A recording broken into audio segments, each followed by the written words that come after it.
되게 오랫동안 학교학의 노하우를 마음껏 활용해온 전형이라고 말할 수 있습니다.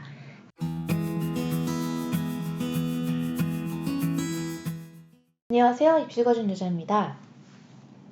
우리 지금 연세대학교 보고 있는데 이거 보면 수시랑 정시의 이제 인원수의 비율이 나오는데 정시의 비율이 절대 적지 않습니다.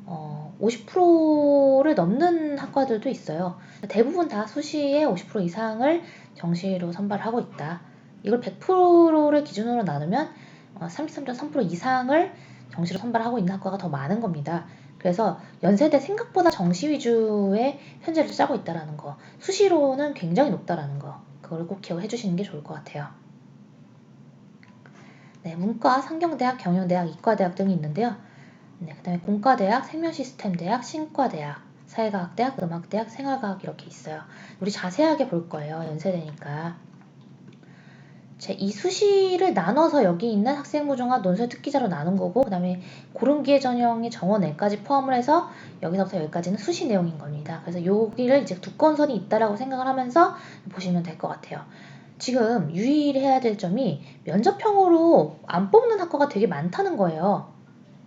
의외로 면접형에서는 주거중문학과, 도어동문학, 불어불문, 노어논문 쪽을 아예 선발하지 않습니다. 저는 좀 의아하게 생각해요. 왜 면접형에서는 그 전형을 선발하지 않는지. 글로벌융합공학부는 이제 여기 있는 그 과학인재로 아예 편제가 됐는데 20명에서 15명으로 작년에 줄였고 올해도 15명이네요. 인원수를 자꾸 줄이는 게 어떤 의미가 있는지 여러분들은 아시죠? 그 학과에 대한 이제 학교의 투자가 좀 줄어들고 있다는 뜻입니다. 네, 그래서 전체적으로 지금 그 면접형으로 뽑는 인원수가 정말 터무니없이 적습니다. 10명 이상을 뽑는 학과가 오히려 몇 개 안 나오는 정도인데요. 경제학부 25명, 그 다음에 경영학과 34명, 이걸 제외하고는 2명, 3명 정도씩밖에 선발하지 않습니다. 이과 중에서도요, 전자공학부가 126명이나 선발하는데 그 중에 단 9명만을 면접형으로 선발하고 있어요. 이런 점을 고렸을 때 제가 이전 영상에서 말씀드렸듯이 면접형은 제 공략 지점이 아닌 것 같습니다. 저는 면접형을 굳이 쓴다면은 경제학부나 경영학과 정도만 지원을 시킬 생각이고요. 타 학과의 경우라면 차라리 특기자 전형을 지원을 해라 라고 얘기를 해줄 것 같아요. 중어중문학과 도어동문, 불어논문, 노어논문에서 면접형을 선발하지 않는 이유는 아마 이 특기자 전형에서 좀 더 많은 학생을 선발하기 위함이 아닐까 싶습니다. 그러니까 애매하게 면접에서 중국어를 잘하는 것보단 중국어 특기가 있는 학생으로서 평가를 받아라, 이런 의미일 거라고 저는 생각해요. 대신에 활동우수형은 전체 학과에서 전부 다 학생을 선발합니다. 그리고 그래도 면접형보다는 뽑는 인원수가 좀 많이 있다는 것을 확인할 수 있죠. 유의해서 볼 학과는 역시나 경제학부랑 경영학과입니다. 연세대는 연경제 이렇게 가장 많이 보낼 수밖에 없고 구조상으로도 그렇습니다. 수시에서 그나마 좀 많은 인원수를 선발을 해주고요. 이쪽 계열은 다 폐지됐습니다. 사회과학은 특기가 아니다 이렇게 판단을 한 것 같아요. 대신에 이제 언어를 특기로 쓰는 애들은 어문학인재 계열로 쓰면 되는 것이고, 여기 있는 국제형은요, 이따 뒤에서 말씀드릴 건데, 국제형은 외국고 학생들을 위한 전형입니다. 그렇게 생각해 주시고 이쪽에서만 선발합니다. 네, 그래서 요 분류가 어떻게 되는지는 이따가 뒤에서 다시 한번 보도록 할 거예요. 특기자 전형에 대해서 계속 얘기를 하고 있는데, 여기 보시면 스포츠 응용산업학과도 21명이나 선발하고 있어요. 그래서 이런 쪽도 특기자 전형으로 잘 공략을 해보시면 좋을 것 같습니다. 여기 있는 언더우드 국제대학의 이 많은 학과들, 요 전형들도 제가 다 이제 준비해주고 있는 학생들이 많이 있습니다. 그래서 제 학생들을 꼭 합격시켜야 되기 때문에 아주 핵심적인 꿀팁은 제가 인터넷에는 풀지 않을 생각입니다. 그래도 중요한 얘기는 다 할 거예요. 연세대 의대 이제 27명, 그다음 연세대 치대 12명, 제가 매년 합격자가 있는 전형이고 되게 오랫동안 학교학의 노하우를 마음껏 활용해온 전형이라고 말할 수 있습니다. 자, 그래서 각각의 꿀팁은 이제 전형별로 다시 한번 언급을 해드리도록 할게요. 확실한 건 저라면 2명짜리 모집 인원에는 안 쓸 것 같다는 겁니다. 면접형 보면 지금 2명, 3명 선발한 전형 굉장히 많잖아요. 저는 그 전형을 할 거면 그냥 고려대를 쓰는 게 낫지 않을까, 그렇게 생각합니다. 이런 경우에는 나는 고려대가 아니고 연세대만 가고 싶어요 라는 경우도 반드시 생기더라고요. 근데 그런 경우라면 잘 고민해 보세요. 전국에서 2명만 선발하는데 내가 거기에서 경쟁력이 있는가? 제가 지금 그런 고민을 하시는 분들의 서류를 보면 좀 더 이제 객관적인 판단을 해드릴 수 있겠지만, 혼자서 객관적인 판단을 하기 좀 어렵습니다. 전국적인 학생들의 수준을 알 수 있는 사람한테 꼭 문의를 해보는 게 좋겠죠. 찾아서 문의를 주시면 좋을 것 같습니다. 일단 6월 예약은 전부 다 마감이 됐고요. 그리고 7월 초도 지금 다 예약이 마감된 걸로 알아요. 그래서 수시시험 컨설팅은 어차피 가장 피크인 시기가 7월, 8월이기 때문에 아직 가장 피크는 오히려 좀 예약이 덜 된 상태입니다. 본인들께서 지금 다들 입시가 워낙 많이 바뀌니까 좀 약간 몸서리고 있는 것 같아요. 그래서 오히려 지금 발빠르게 움직이시는 분들만 6월달에 컨설팅을 다 받고 예약을 하셨고, 7월, 8월은 조금 작년도에 비해서 예약이 좀 적고 문의가 좀 적은 상태입니다.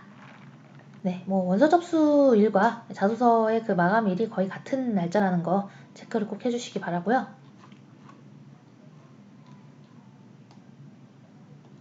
네, 국내 고등학교 출신자의 경우는 학교생활 기록부는 거의 필수라고 보시면 되고요. 국내고 학생은 여기 보시면 국제형이 지원 불가라고 나오죠. 국제형은 제가 아까 외국고 학생들을 위한 전형이라고 말씀드렸어요. 이 국제인재 전형과 헷갈리지 마시기 바랍니다. 국제인재 전형은요, 국내 학생들도 지원할 수 있고 국외 학생도 지원할 수 있어요. 그런데 국제인재 전형은 주로 이제 국내 학생들을 선발하려고 할 거고요.